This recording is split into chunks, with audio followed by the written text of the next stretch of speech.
Oi, gente! A partir de agora, menos emoção e mais razão. Aproveita para se inscrever no canal, deixar o seu like e compartilhar esse vídeo com seus amigos. Hoje eu vou pedir licença para sair um pouquinho do tom mais leve do canal para discutir com vocês um assunto muito grave. Todo mundo aqui sabe que as consequências econômicas da pandemia foram gravíssimas. Em especial, um fenômeno que nunca deixou de existir no Brasil se intensificou de maneira que há muito tempo não se via: a fome.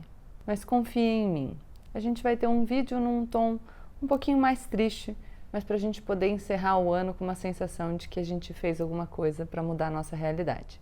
Tem criança desmaiando de fome no meio da escola, pai e mãe de família pegando fila para comprar osso e pé de galinha e gente indo ao posto de saúde ou mesmo a uma consulta médica para dizer, em alto e bom som, que a dor que está sentindo tem um nome bem conhecido.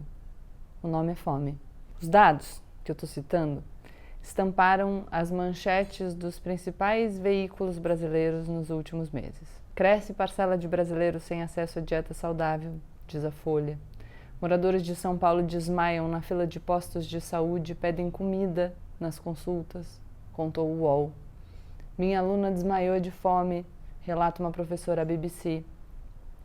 Lógica perversa da pandemia alimenta o fantasma da fome no Brasil, registrou a CNN.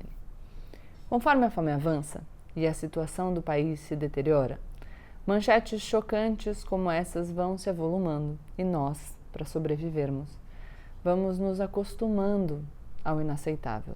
É normal a gente se desensibilizar um pouco, não é normal a gente se desensibilizar completamente. A volta da fome conjuga problemas novos e antigos, locais e globais. É motivada tanto por uma gestão incompetente da economia quanto pela catástrofe da Covid-19. No mundo todo, 2020 foi o ano em que os índices de fome e malnutrição voltaram a subir após anos de estagnação. Segundo uma estimativa da Organização das Nações Unidas para Alimentação e Agricultura, 811 milhões de pessoas passaram fome em 2020, 118 milhões a mais que no ano anterior. Esse é um legado que deve continuar nos assombrando bem mais tempo do que o vírus. Nos idos de 2015, os países da ONU se comprometeram com a meta de acabar com a fome, com a insegurança alimentar e com todas as formas de desnutrição até 2030.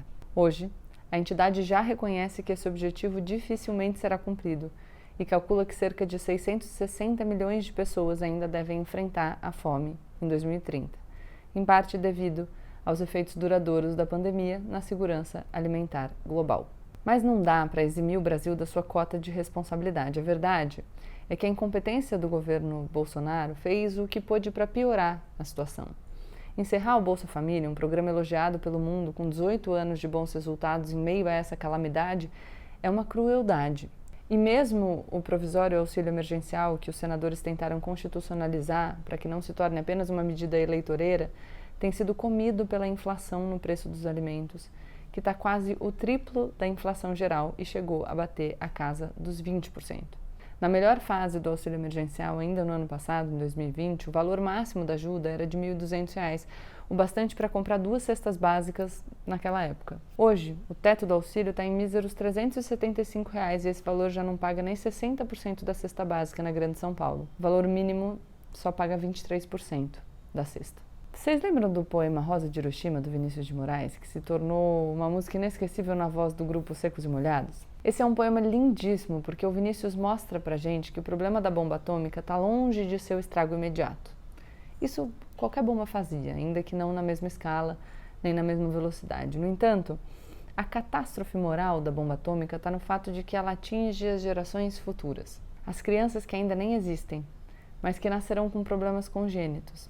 Pois a crueldade da fome, ela também se encontra no seu caráter transgeracional, no fato de que essa é uma violência que ultrapassa a própria vítima, atinge os seus filhos e aqueles que ainda nem chegaram. A BBC fez uma matéria muito impactante falando do impacto da fome materna na saúde e na capacidade intelectual dos bebês. A pesquisadora Tessa Rosenboom, professora de Desenvolvimento e Saúde na Primeira Infância na Universidade de Amsterdã, conta que o efeito da desnutrição durante a fase gestacional faz com que as crianças tenham a pobreza quase literalmente incrustada nos seus cérebros. São pessoas que ainda nem nasceram e que já tiveram o seu destino de jamais alcançarem o seu potencial máximo selado. A pesquisadora conta que os filhos da fome têm cérebros menores e menos potentes, corações com menos células musculares e rins com menor capacidade de filtragem. Alguns pesquisadores acham que esses problemas podem ser legados aos descendentes dessas crianças, mesmo que eles próprios nunca passem fome na vida. E todos os médicos são unânimes em afirmar que os efeitos da desnutrição uterina são irreversíveis. De todas as notícias medonhas que a gente tem recebido, essa foi a que mais me abalou profundamente. E essa é uma notícia que nos leva, inevitavelmente, a pensar sobre o que a gente fala a respeito dos nossos problemas estruturais, sobre o que a gente fala de competição em equidade de condições, sobre o que a gente fala de meritocracia.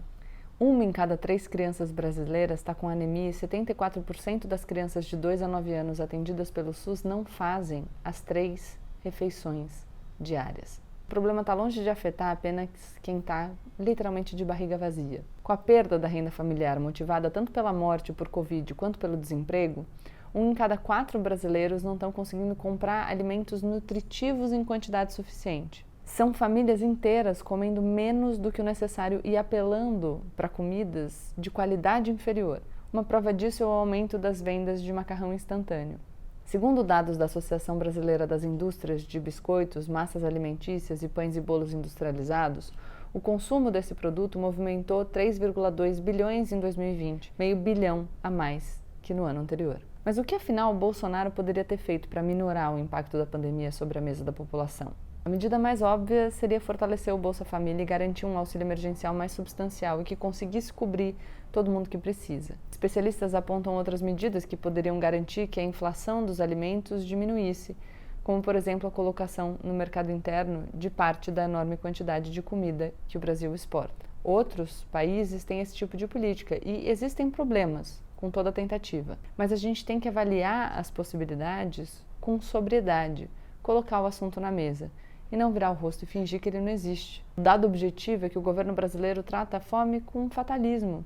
É assim e pronto. Isso quando não nega a realidade. A gente disse que a realidade da fome aumentou, mas ela já existia antes da pandemia. E quem não lembra do Bolsonaro dizendo que ninguém passa fome no Brasil? Vocês sabem que eu advogo aqui por soluções institucionais e estruturais. Porque quem tem que resolver esses problemas graves não somos eu e você individualmente ou os artistas famosos que às vezes a gente cobra nas redes sociais.